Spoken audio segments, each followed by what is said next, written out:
Je vous parlerai des projets qui d'abord n'ont pas été réalisés, bien sûr, et ensuite ce qui s'est fait et comment ça s'est terminé. Et la troisième partie, c'est près de la roue à aube, que vous verrez tourner, bien sûr. Là se trouve une anguillière. C'est un piège fixe pour capturer les anguilles. Hein. Donc je vous expliquerai comment fonctionnait ce piège, je vous donnerai même un mot du rendement, et je ferai un petit topo sur la vie, la reproduction des anguilles. Voilà le programme. Voilà. Merci.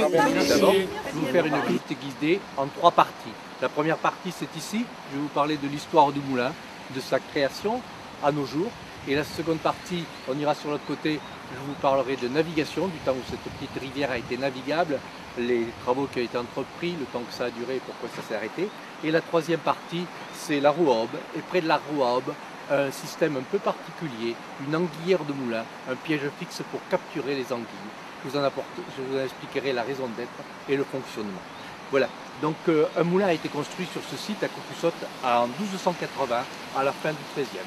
Bien sûr, ce n'est pas un bâtiment du XIIIe, il ne reste que les fondations et les sous-bassements. Le moulin ayant été plusieurs fois démoli et reconstruit. Celui qui a fait construire, c'est Guillaume Amanieu de Pellegru, près de Duras.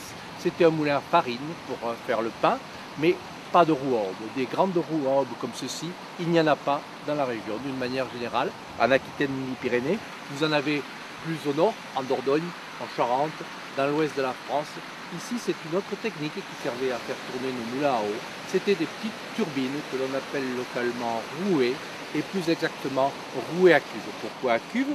Parce que la petite turbine, le rouet, est placée dans une cuve en pierre. C'est un cylindre qui doit être taillé d'une façon absolument parfaite, puisque l'eau, qui est élevée par le barrage, à peu près 2 mètres de hauteur, arrive dans cette cuve sur le côté, tangentiellement, et décrit une spirale. C'est le même mouvement que quand vous videz une bouteille au-dessus de lavabo de lait, sauf que c'est à plus grande échelle et que c'est en continu. Donc la turbine, le petit rouet, est horizontal, l'axe est vertical, porté par une crapaudine à la base, et c'est une technique un peu très simple, très particulière. C'est que la meule à grains est portée directement par l'axe de la turbine. Donc vous n'avez ni changement de direction, ni multiplication. Pas de risque de casser des dents ou des engrenages, il n'y en a pas. Et ça, c'est intéressant.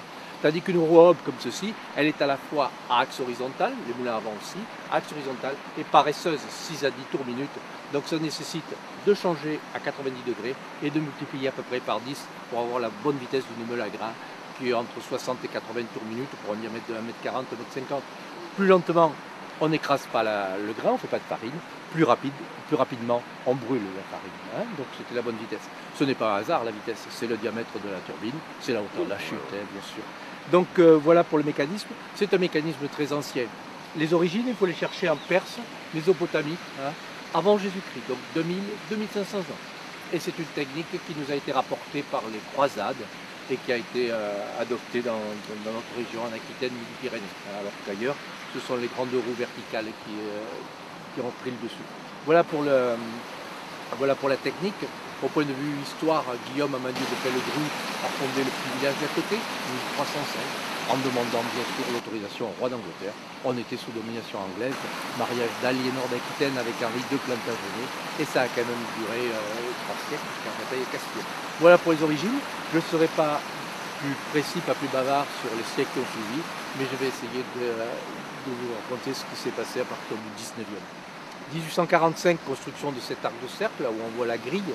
Le meunier, le propriétaire, fait agrandir son moulin. Il passe de 2 à 3 mètres de grains, ce n'est pas encore l'usine.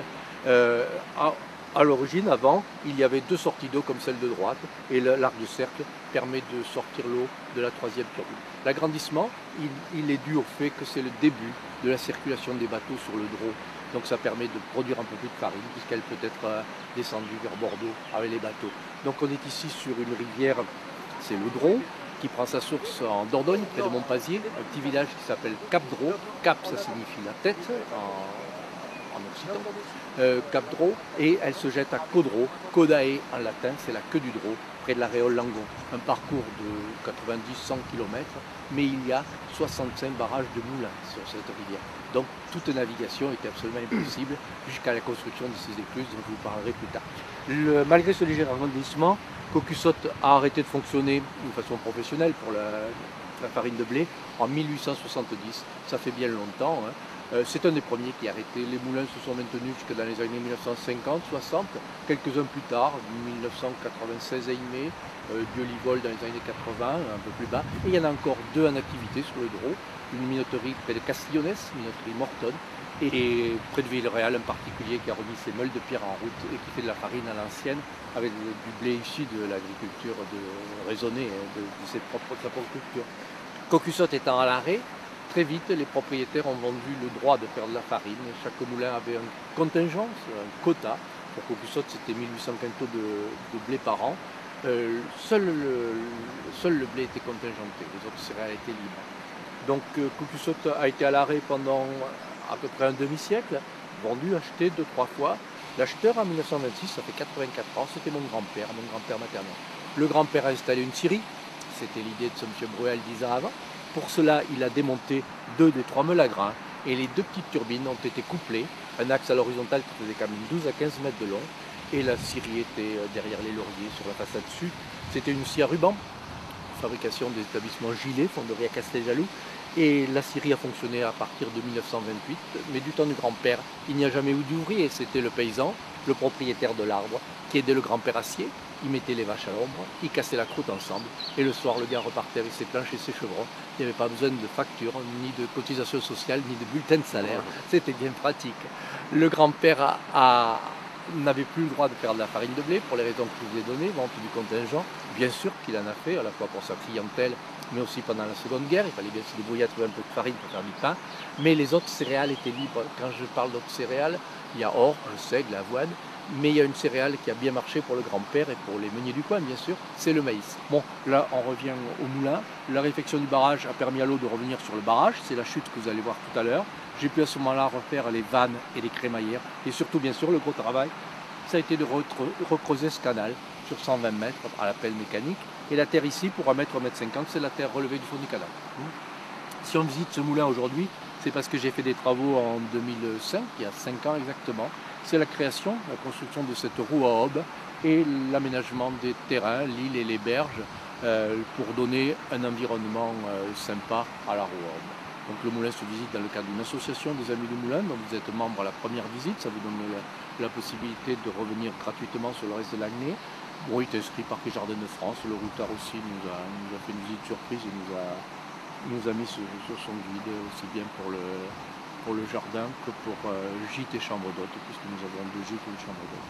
Voilà, on va aller sur l'autre côté, on va parler de navigation. Mais si vous avez des questions à poser sur le moulin, sur l'utilisation de l'énergie hydraulique d'une manière générale, n'hésitez pas.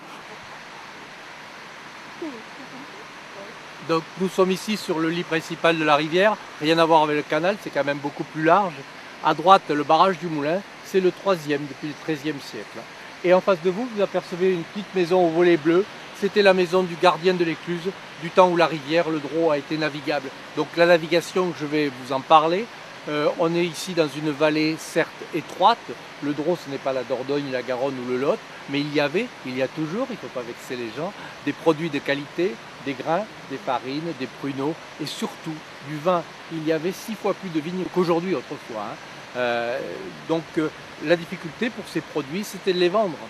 C'était soit les marchés locaux, et si on voulait en produire, en vendre davantage, il fallait aller sur Bordeaux pour la consommation de Bordeaux, mais aussi pour l'exportation vers Londres, vers le nord de l'Europe, Amsterdam ou les ports hanséatiques. Donc pour aller à Bordeaux depuis ici, il fallait aller à Marmande, plus exactement à Sainte-Bazeille pour embarquer sur la Garonne, ou à Sainte-Foy pour embarquer sur la Dordogne. Dans les 2 cas, ça fait 25 km. C'était cher, coûteux, c'était le transport avec des bœufs, voire des chevaux pour des marchandises plus légères, mais souvent des bœufs. Et les chemins étaient en mauvais état pendant plusieurs mois de l'hiver et du printemps. D'où l'idée de rendre le Drô navigable.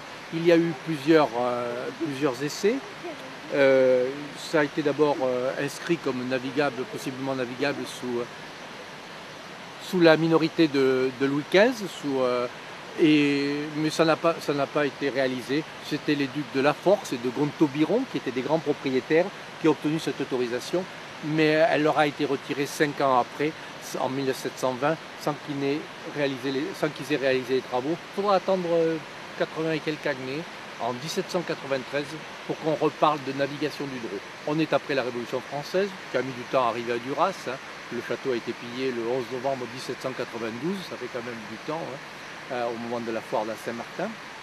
Donc la canal vient à Bergerac, Camiran, Duras, sur les bords du Drô, et c'est lui qui va s'occuper de navigation du Drô. On parle de canalisation. L'anguille, c'est bien sûr un poisson qui vit en eau douce, dans nos fleuves, nos rivières, nos lacs, mais qui a la particularité d'être migrateur et d'aller se reproduire dans l'océan, et très exactement à la mer des Sargasses. Donc les propriétaires de moulins construisaient ce genre de piège. C'est un plan incliné derrière une vanne, des clayettes de bois espacées de 2 cm. Et quand la rivière était en crue, la première crue d'automne ou d'hiver, les anguilles adultes, 7, 8, 10 ans, se laissaient porter par le courant pour aller à l'océan et pour se reproduire. Donc le meunier ouvrait la vanne, l'eau boueuse passait à travers les clayettes et les anguilles tombaient dans la caisse. Mon grand-père en prenait jusqu'à 100, 120 kg dans une nuit. Et il faisait battre le tambour par le garde champêtre à Duras et à Lévignac. Et le garde champêtre annonçait vente d'anguilles au moulin de Coquissotte. Ça faisait partie des revenus du moulin. Il en attrapait à peu près 1 tonne, 2, 1 tonne et demie par an. Il les conservait dans des caisses de bois percées de trous. C'était son vivier, sa réserve. Il en donnait beaucoup à ses clients, du moulin, de la scierie, aux paysans qui lui donnaient d'autres produits. C'était une monnaie d'échange. J'ai eu un visiteur l'an dernier qui m'a dit porter des artichauts au grand-père qui les aimait, repartir avec les anguilles. Ouais, c'est là-bas.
Il y en a un par terre.